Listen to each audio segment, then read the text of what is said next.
अब रामलला खाएंगे पूरी और गर्मा गर्म हलवा।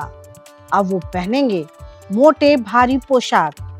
राम जन्मभूमि में रामलला की प्राण प्रतिष्ठा के बाद पहली बार ऐसा होगा कि रामलला के कई सारे नियमों में बदलाव किए जाएंगे।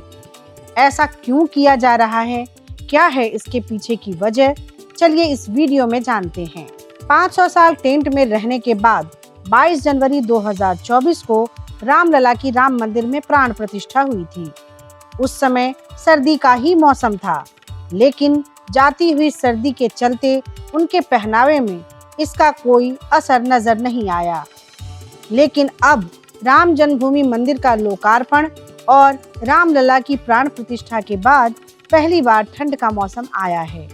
हालांकि हर साल रामलला के विग्रह को ठंड से बचाने के उपाय किए जाते रहे हैं, लेकिन राम मंदिर के लोकार्पण और प्राण प्रतिष्ठा के बाद ये पहला जाड़े का मौसम होगा जब रामलला अपने भव्य मंदिर में विराजमान होंगे और उनकी सेवा में कई बदलाव किए जाएंगे। के लिए क्या व्यवस्थाएं रहेगी उनके खान पान? रामलला की व्यवस्था जैसे बालक की होती है उसी प्रकार से बालक के जो व्यवस्था ठंडी में होती है वैसे रामलला की हमें होती है। पहले जब कम ठंडी शुरू होगी 20 तारीख से, तो उसमें गर्म चद्दर ओढ़ाया जाएगा। उसके बाद कम्बल, उसके बाद जब अधिक गर्मी पड़ेगी, ठंडी पड़ेगी, तो उसमें रजाई ओढ़ा दिया जाएगा। इसलिए उनकी व्यवस्था पूर्णतः ऐसे किया जाता है उसमें जैसे। और उसी प्रकार से भोग राग में है पूरी सब्जी और खीर और हलवा, यह सब बना करके और भगवान को भोग लगाया जाएगा। इस तरह से भगवान के जो समय के अनुसार ही बदलते रहते हैं और समय के अनुसार ही भगवान का भोग लगता रहता है। महाराज जी, जैसे कि स्नान हुआ, किस चीज से स्नान? हाँ, स्नान जब ज्यादा ठंडी पड़ती है तो गर्म जल से स्नान कराते हैं।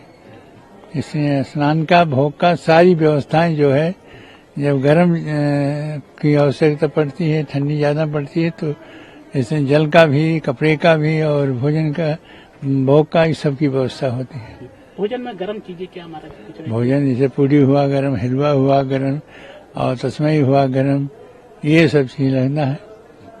और ये कब से स्टार्ट कर? 20 तारीख से 20 से ठंडी बढ़ जाएगी, कुछ हो जाएगा, इसे 20 तारीख से किया जाएगा।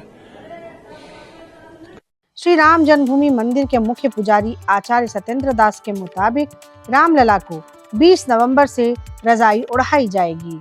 उनके भोग से ठंडी चीजों को हटाई जाएगी और स्नान के जल में भी बदलाव किया जाएगा। 20 नवंबर से ये बदलाव लागू होंगे, जो पूरी सर्दी के मौसम तक रहेंगे।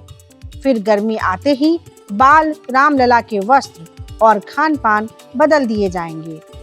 तो कैसी लगी आपको हमारी ये जानकारी, हमें कमेंट बॉक्स में जरूर बताएं। बाकी धर्म कर्म से जुड़ी तमाम जानकारियों के लिए सब्सक्राइब कीजिए हमारा डिजिटल चैनल और देखते रहिए न्यूज नेशन स्तुति। न्यूज नेशन अब व्हाट्सएप पर खबरों के ताजा अपडेट के लिए न्यूज नेशन के इस QR कोड को स्कैन करें।